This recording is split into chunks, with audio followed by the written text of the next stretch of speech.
Themes. So கண்டிப்பாக எனக்கு ஒரு கலர் பிடிக்கும், அது இன்னொருத்தருக்கு பிடிக்காது. இல்லை இன்னைக்கு நான் ஒரு கலர் பேட்டர்ன் வச்சுருக்கேன், நாளைக்கே எனக்கு மாற்றணும்னு நினைக்கிறேன்.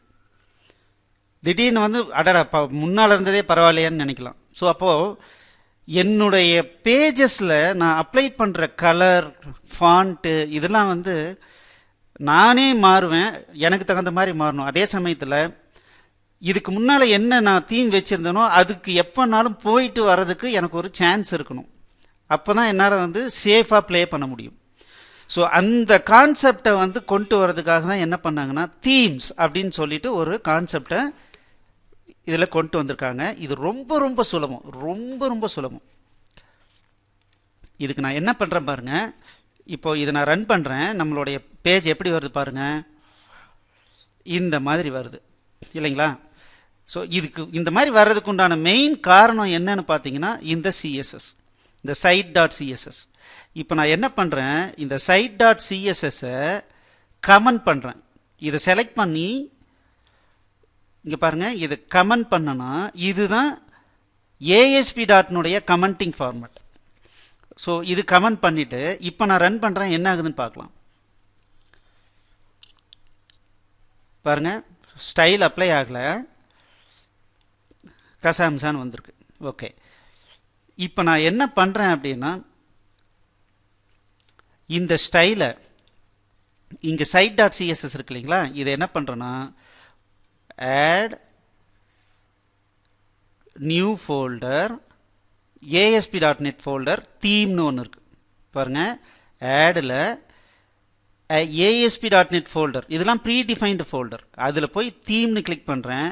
ஸோ APP_themes வந்திருக்கு, இதில் கிரே அப்படின்னு போட்டுட்டு இந்த சைட் டாட் சிஎஸ்எஸ்ஸை தூக்கி இதுக்குள்ளார மூவ் பண்ணிடுறேன். ஸோ நான் வேறு எதுவும் பண்ணல, நான் தீம் அப்படின்ற ஒரு ஃபோல்டரில் கிரேன்ற நேமில் கிரியேட் பண்ணிவிட்டு சைட்டை இங்கே போட்டுட்டேன். இப்போ நான் ரன் பண்ணுறேன், மறுபடியும் அதே ரிசல்ட்டு தான். ஒன்றும் சேஞ்ச் கிடையாது. இங்கே பாருங்கள், வியூ பேஜ் சோர்ஸ் பாருங்கள், இங்கே எந்த சிஎஸ்எஸும் அட்டாச் ஆகலை. ஓகே, இது பண்ணிவிட்டு ஸோ இதுதான் தீம். எப்படி கிரியேட் பண்ணணும்னா ரொம்ப சிம்பிள், இந்த மாதிரி கிரியேட் பண்ணிக்கலாம். ஸோ இப்போது நம்மளுடைய ஃபஸ்ட்டு டாஸ்க் முடிஞ்சுது. எப்படி ஒரு தீம் கிரியேட் பண்ணோம், ஜஸ்ட் தீம்னு ஒரு ஃபோல்டர் இருக்குது, அதை ஆட் பண்ணி அந்த தீமுக்கு ஒரு பேர் கொடுக்குறோம். இப்போ நான் கிரேன் கொடுத்துருக்கேன், அதுக்குள்ளார என்னுடைய சிஎஸ்எஸ்ஸை நான் மூவ் பண்ணிட்டேன். இப்போது இந்த தீமை நான் என்ன பண்ணுறோம், குளோபலாக அப்ளை பண்ணோம். ஸோ நான் என்ன பண்ணுறேன் அப்படின்னா இந்த web.configனு ஒரு ஃபைல் இருக்குது, இதுக்குள்ளார system.webக்குள்ளார பேஜஸ் அப்படின்னு சொல்லிட்டு ஒன்று இருக்குது, அதில் தீம்னு ஒன்று இருக்குது. இப்போ நான் என்ன பண்ணுறேன், இந்த ஃபோல்டர் நேமை இங்கே கொடுக்குறேன். ஸோ இங்கே என்ன கொடுக்குறேன்னா இந்த ஃபோல்டருக்கு என்ன பேர் கொடுக்குறோமோ அந்த பேர் இங்கே கொடுக்குறேன். இப்போ ரன் பண்ணுறேன், பாருங்கள் தீம் வந்துருச்சு.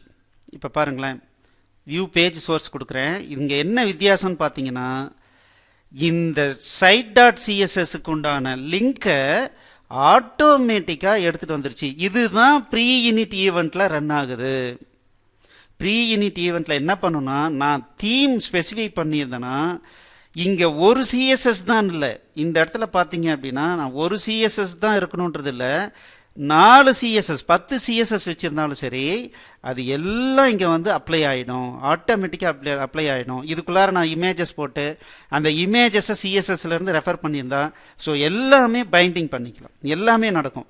ஸோ அதனால் இந்த தீம் அப்ளையிங் தீம்னா என்ன அப்படின்னா இந்த சிஎஸ்எஸ்ஸை சோர்ஸில் ஆட்டோமேட்டிக்காக இன்சர்ட் பண்ணுது பாருங்கள், இதுதான் அப்ளையிங் தீம். அதுக்கு நம்ம பண்ண வேண்டியது என்ன, web.configல கான்ஃபிகரேஷன் செக்ஷனில் system.webல அதுக்குள்ளார பேஜஸ்னு போட்டுட்டு அதில் தீமை கிரே பண்ணோம்னா போதும். ஓகே சார், பண்ணிட்டோம்.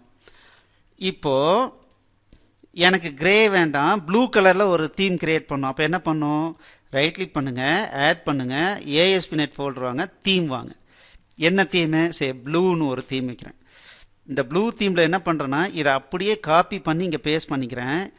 இங்கே ஹெடரில் போயிட்டு ஃபார்மட் பில்டு ஸ்டைல் கொடுக்குறேன், பேக்ரவுண்ட் கலர் எடுக்கிறேன். ஓகே, ஸோ இதே ஒரு கலர் சூஸ் பண்ணிக்கிறேன். இதே கலரை லெஃப்ட் மெனு ஏரியாவுக்கும் நான் பேஸ்ட் பண்ணிக்கிறேன். இப்போ இந்த சைட்டை இந்த கலரை வந்து எனக்கு தீம் வந்து அப்ளை பண்ணணும்னா என்ன பண்ணணும், இந்த கிரேவுக்கு பதிலாக ப்ளூ பண்ணிக்கலாம். இப்போ ரன் பண்ணுறேன். இப்போ பாருங்கள் ப்ளூ. ஸோ அதில் என்ன ஃபாண்ட்டு ஸ்பெசிஃபை பண்ணுமோ என்ன பண்ணுமோ நீங்கள் என்ன எப்படி கொடுத்துருந்தாலும் அப்படியே அப்ளை ஆகும். ஸோ அப்போது நம்மளுடைய ஒர்க் எவ்வளோ ஈஸியாக இருக்குது பாருங்கள் இல்லைங்களா. இப்போ இதில் பார்த்தீங்கன்னா default dot ASPX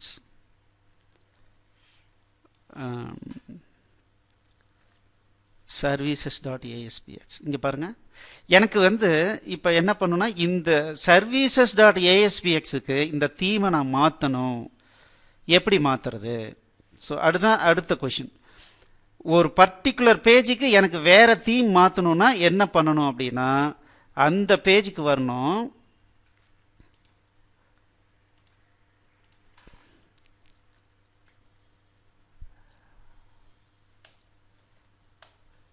theme equals ப்ளூவா கிரேவா.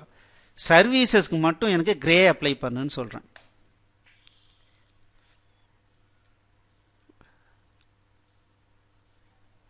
Okay,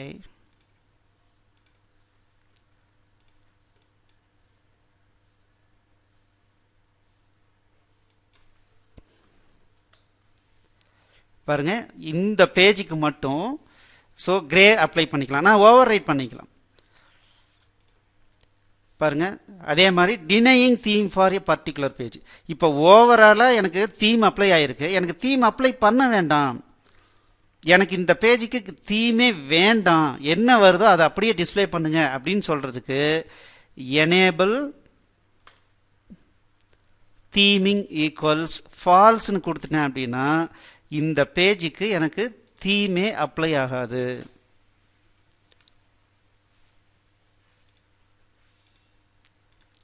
okay, so அந்த தீமிங் அப்ளை ஆகாமல் இருக்கிறதுக்கு அந்த மாதிரி பண்ணிக்கலாம்.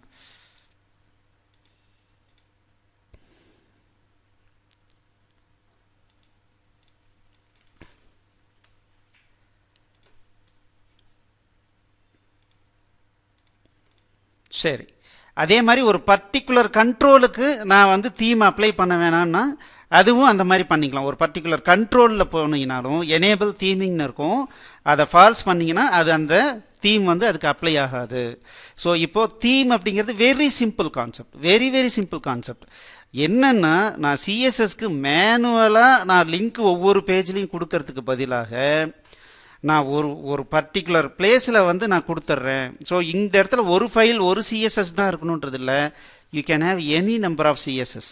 எல்லாத்துக்கும் லிங்க் ஆட்டோமேட்டிக்காக கொடுத்துரும். நம்ம ஸ்பெசிஃபை பண்ண வேண்டியது ஓவராலாக நம்ம வந்து தீம் அப்ளை பண்ணுமா, ஒரு பர்டிகுலர் இடத்துக்கு மட்டும் தீம் அப்ளை பண்ணுமா அப்படிங்கிறத மட்டும் நம்ம சொன்னோம்னா போதும், மற்றது எல்லாமே ஆட்டோமேட்டிக்காக நடக்கும்.